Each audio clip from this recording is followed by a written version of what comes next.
Good morning. Good afternoon. Hi, Dan. How you doing, Deidre? I'm doing great. I'm excited to talk to you. This is a hot topic out in the world today. So thank you for taking the time to share with everybody your expertise. Yeah, no problem. Happy to be here and look forward to our discussion for sure. Yay. Awesome. So we have a stigma around what's traditionally called contract work. And we're going to get into all these terms here in a minute. But that's what really prompted me to put this LinkedIn Live together with you, Dan, is that, gosh, I mean, it's actually nostalgic for me because it's been about 8 years ago now that when you were over at Mass Mutual, that the CISO over there contacted us for contract support, and I wasn't doing contract support back then for this very reason, which was there was this stigma that people don't want to be contractors and contractors aren't treated well. And well, fast forward, we solved that. We made programs, and I just feel like there aren't enough people that know about the successful stories of contract and SOW, and so I wanted yourself as an enterprise security leader who has had a lot of experience with this, and certainly with us, to talk about the differences and how to make the choices and what have you. So you're aware of the stigma, I know, and have worked around it yourself and been very successful getting high profile projects done with what you would traditionally call SOW contract work, correct? Correct. Yeah. So I think the work that we did at Mass Mutual was really interesting because we literally took a model that didn't exist, I'd say, or at least not aware that it existed. And on its face, we knew that we had a need for staffing positions that we couldn't staff ourselves. We couldn't find the talent. We know that especially some of the entry-level jobs, but also the mid-level jobs, those are difficult to retain staff and talent. Because one, the development generally drives up their value. The salaries that they then can go seek because they're not necessarily getting that opportunity and upward mobility that they're ultimately seeking in a role. And on the talent side, that's really challenging. On the business side, the thing that made it unique, that set us up for success at Mass Mutual, was the ability to establish a tranche, a bucket, bucket of expenditure that we can use in support of that statement of work. And some of the things that we were able to do was find talent in entry-level positions, have them be a part of this statement of work. We embed them in the teams at Mass Mutual's Security Operations Center, right? We had different locations, 24/7 shifts that we needed to staff. And we're able to find talent that some were very entry, some were mid-level, to slide in the roles. And as they gained experience, as they became aware of the environment where they were in, and their value as an analyst improved, we're able to invest in them in training. We're able to take a look at the salary that they came in and the contracted amounts they were getting paid hourly and adjust those dynamically over certain time periods. And we're able to have successful development conversations with them and keep them in a role, and then ultimately transition them into full-time roles. And I think a few things have to click to make that work. One, finding great talent that fits the organization and what we're trying to do. But also on the business side, you have to kind of understand the dynamics of hiring and retaining talent. And you have to understand over a period of time, their value is going to increase, and it's going to surpass that of what you hire them 6 months later. The value of an entry-level position in an enterprise with enterprise tooling, that rate just is something that they can go off and find another employer, if not at 6 months, definitely at a year or at 18 months. So being able to have that off, being able to develop and get them to a comfortable salary where they're feeling a part of the team and where they're developed kind of on job, clicked all the cylinders for us. So I think there was very unique. I think in other organizations where we're in build mode and at EDB, certainly over the last 2 years, we're in build mode here. There are efforts that require additional expansion of staff. And some of those staff do require transitioning into full-time roles.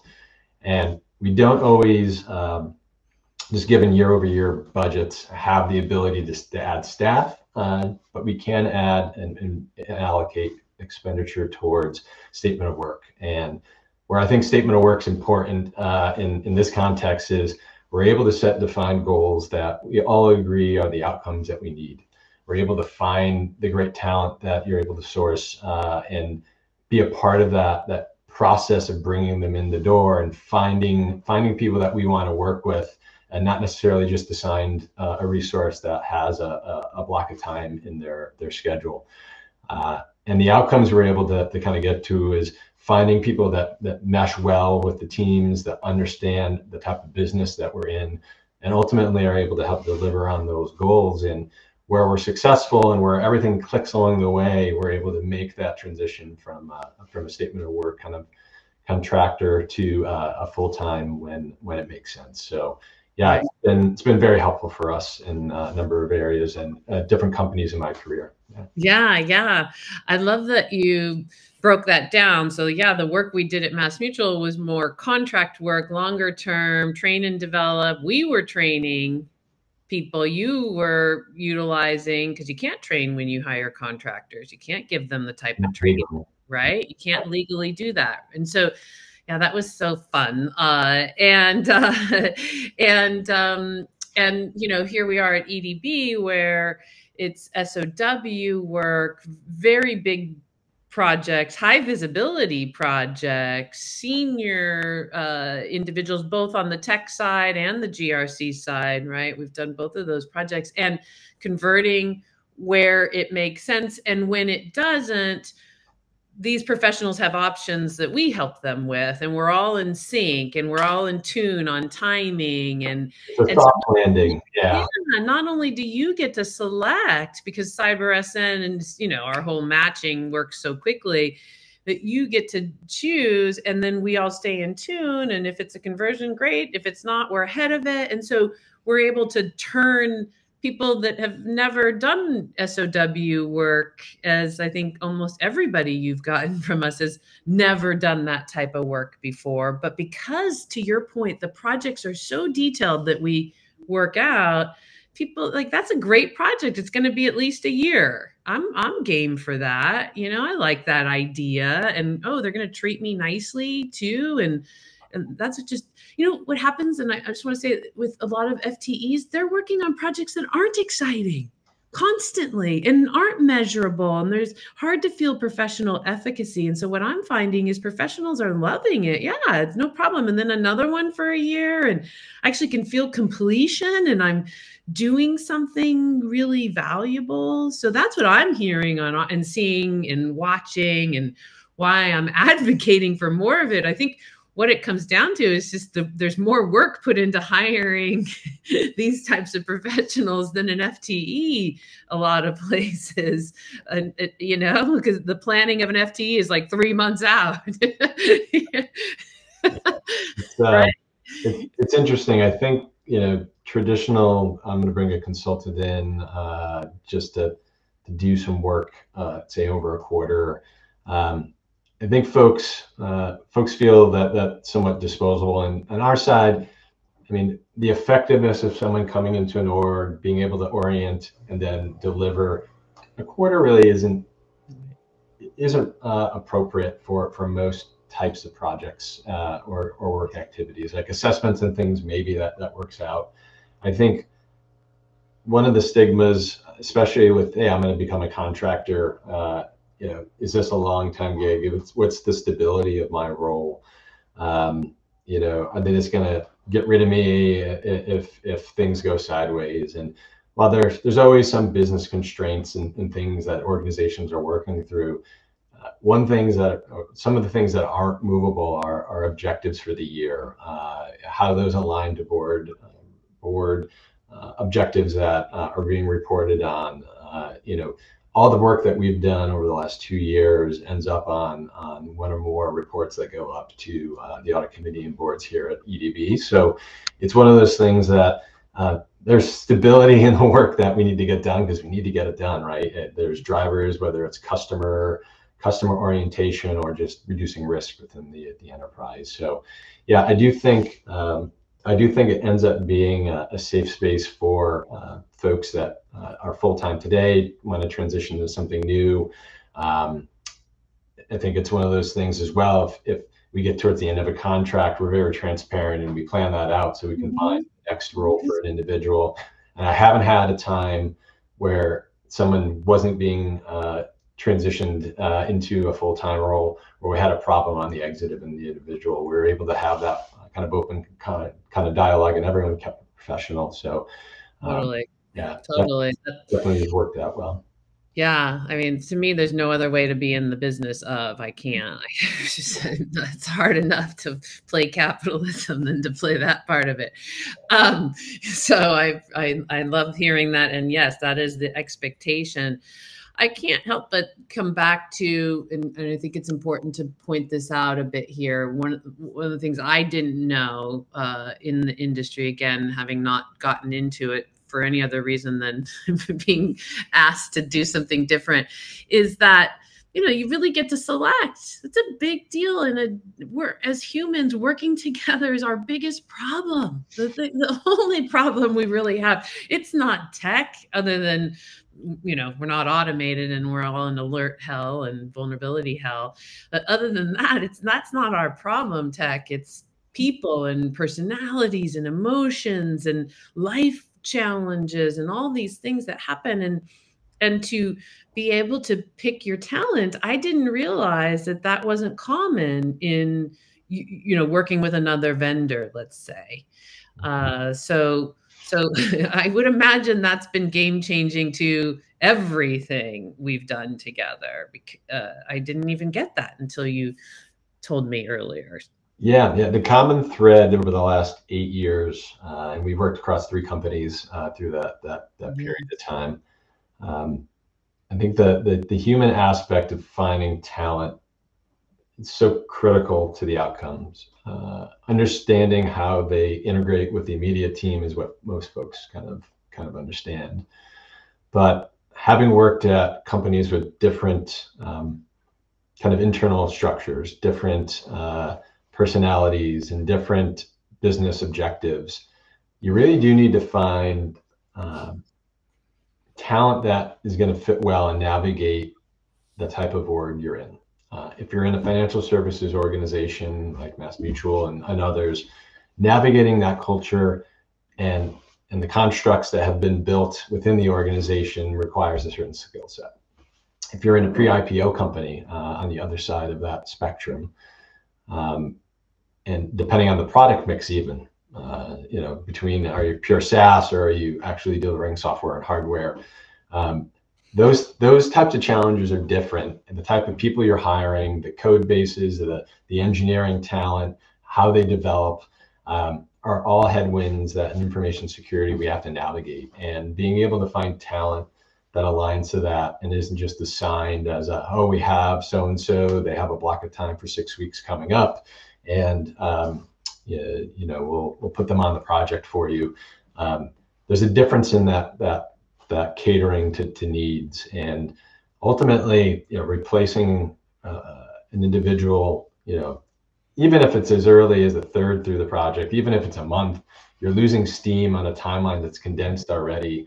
And the thing that you need to worry least about is, are they going to be the right fit for the organization? Because the most important part isn't, do they have the technical skills? Yes, they need the skills to understand the basis of the role, but someone can have the best technical background and still not be able to navigate the way that the organization needs them to navigate and still get to a poor outcome. So being able to be a part of that talent selection process, I think, has been invaluable. Yeah. Thanks for pointing that out. It's so interesting that I didn't know that all these years. And it also makes me think of, so when all of you are hearing that, you might be thinking, oh my gosh, I got to screen resumes and, you know, I got to go talk to 50 people or 100 people. No, no, no, write down. I mean, it's 5 or less and you're done. And you've made your personality match as much as the job match, and we're off to the races. And I was just thinking to myself, I don't think you've ever had to replace anybody, which is also, like you said, you especially in these year-long high-profile projects, somebody's gone at 6 months, big problem.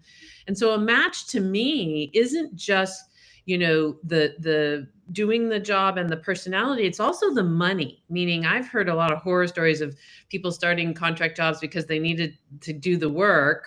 They need work, they needed money, but as soon as an offer came along that paid them what they really make, you know, they're gone. And so for us, it's like, no, that being a contractor or for SOW work with CyberSN doesn't mean you make less money. And it doesn't mean you don't have benefits. Absolutely not. We have benefits and they aren't taking a pay cut to do the work. So I also didn't realize that was happening to the level it is out there, you know, making that match with 5 or less professionals, but the match that keeps them there a year or longer if you want. Yeah. That's huge. Yeah, definitely. I think especially when it comes to finding talent, you're not shy to ask folks in full-time roles, who may be seeking something different. They may not be getting, you know, the intrinsic reward they need out of the role, and are just up for something different. And the way you all take care of folks makes them feel that there is a safety net there, and I think is definitely part of what makes it special. So. Yeah. I mean, time is money. I think of you all. I think I put out a meme one time and I remember sharing it with you, Dan, like I'm security professionals becoming recruiters, you know, I mean, looking at resumes for hours on hours, and, you know, we have no time for that, everybody. That's not what we're talking about when we say you get to pick your talent. It's whether it's FTE or SOW or contract with CyberSN, it's 5 or less people and you're filling your roles. So don't think you have to dive into that. Dan, when the last 2 years has been really challenging on all of us from the perspective of having to shift a lot of budget focus, CapEx, OpEx, and yet there's all these big profile projects. How were, you know, anything to share with your peers and others that are coming up in the ranks about how you're able to sell the business to get things done? Is there, you know, you've done a lot with using SOW. You've moved huge projects, and I don't expect you to be able to share things you can't share. Is there anything there that can help others be able to do the same, be able to sell that up? Yeah. It's a good one, and you're definitely going to get the honest response from them. It's be off the top of my head. Yeah, I know. Sprung that one on you. I was just thinking about how many people are learning how to sell up or how to get, you know, projects done with other people's budgets, other teams' budgets even. Yeah, well, I mean, it comes down to why you're in the role in the first place. And I think you have to have the right rapport with your leadership, who you report into, and the leadership that ultimately makes the decisions on investment.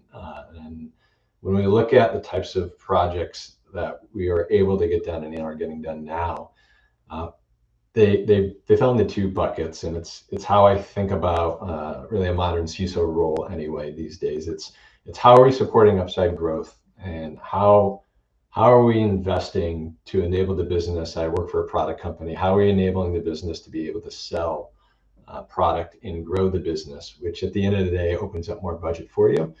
But how do you align those goals with your own goals for the year to be able to get the improvements you need, while also being able to help and be a part of that expansion of the business? And you know, we're undertaking FedRAMP, working with a number of different partners to accelerate that journey. But at the end of the day, there's still investment that's needed in the core organization, things that we can't sub out. And knowing that that is going to bring a windfall for the organization, it makes those conversations a little bit easier, knowing that, hey, we can get this significant placement in the market and drive product sales in an industry that we would be normally locked out on. It's going to take a while. We have investment to kind of get there. How do you accomplish your goals within that? And you have to be reasonable to kind of understand you're not going to get everything you wanted to get done, but going in that direction is just going to be a good windfall for everyone. The other bucket outside of supporting upside growth is managing your downside risk. And depending upon where you are as an organization, if you're early stage startup, pre-IPO, and there's a world of difference between that time period, or if you're an established public company, all of those markers in that company's in your program's journey is from an information security perspective is going to be different. Your needs are going to be different. And certainly early stage where you're cresting, you're getting high amounts of revenue, you're expanding like crazy. There comes a point in time where there's going to be a significant amount of risk that has built up that a CISO is then hired to resolve. And that's generally when senior leaders are brought in with a specialty and a focus on improving the program. And it's at that point in time that you really have to catalyze what are the immediate things we need to get done? What are the meat and potatoes of a program that have to be considered and invested in? And at times that shouldn't be, depending upon the leadership and the rapport you've built, shouldn't be a heavy lift. But it's also one of those things that's kind of an initial investment. There's a bubble of resourcing that's needed. And that's what makes the statement of work model kind of work, because you don't need to just add to the bottom line of that set of employees that you have. You have to keep your team small. The budgets are limited. But you do need to make a big splash to start to put some guardrails, controls in place, the infrastructure services, to at least know that that next stage of growth isn't going to be impacted by a significant incident, or at least limit the likelihood of that from occurring. Now, if you are right before IPO and you are really trying to protect future investors' investment and the confidence that the market have, and you do need to start to look a little differently at things, and that's where you get into more of a steady state. And I think the statement of work model, it may be an expansion of business opportunity like we're in right now with FedRAMP.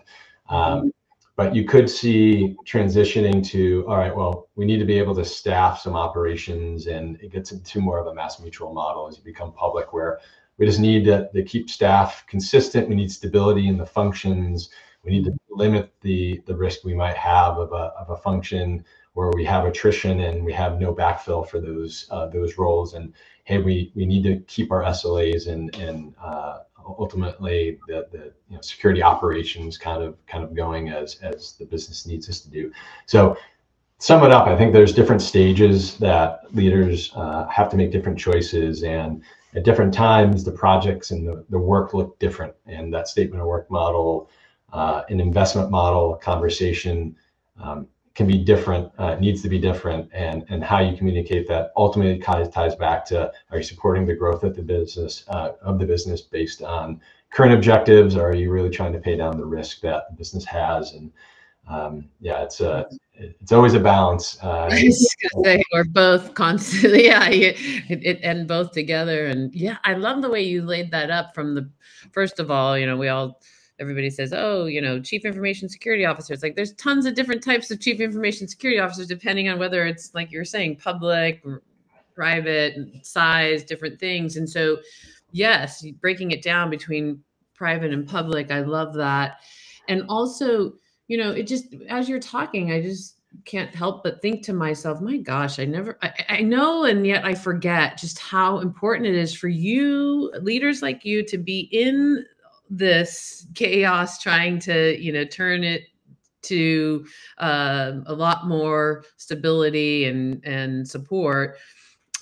Need to be able to be confident with the fact that you can find these people and get these people on staff in a certain time and move, and I think people forget about that, as how important it is. I don't know why that is. Maybe it's just that it's, what is that about, Dan? Why do so Well, many people time struggle? doesn't, and they definitely add attrition numbers into the planning. But Yeah. I think the reality is it's so hard to find that right fit for folks. It comes back to the people, talent, and Yeah. finding someone that's right for the org. Also, the timing of finding the individual that might be right that isn't looking, and Yeah.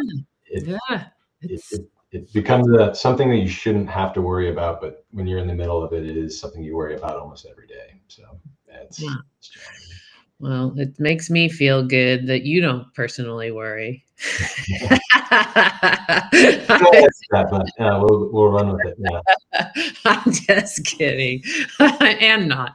I really love the education. I think we could do a whole series on this, Dan, of that maneuvering the business to, higher productivity with revenue, as well as managing risk, and how to really sell what needs to get done. Because I see you go into organizations and just get shit done. And I also see a lot of people saying, people aren't able to listen. So we'll have to do another LinkedIn Live, and we'll talk about the art of persuasion of a CISO and how do you do it? How do you lay it up? How do you, without using any real information? So something to think about. I appreciate you so much. I think we've covered to say to everybody, don't be afraid to think about contractors or SOW as strategic team members.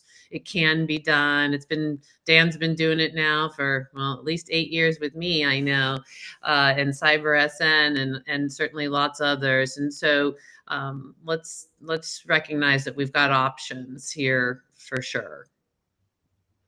Thank you, Dan, for all your wisdom and sharing and knowledge. We appreciate you. No problem. Thanks for having me, and we'll catch up soon. Yes, love to. Take care. Bye.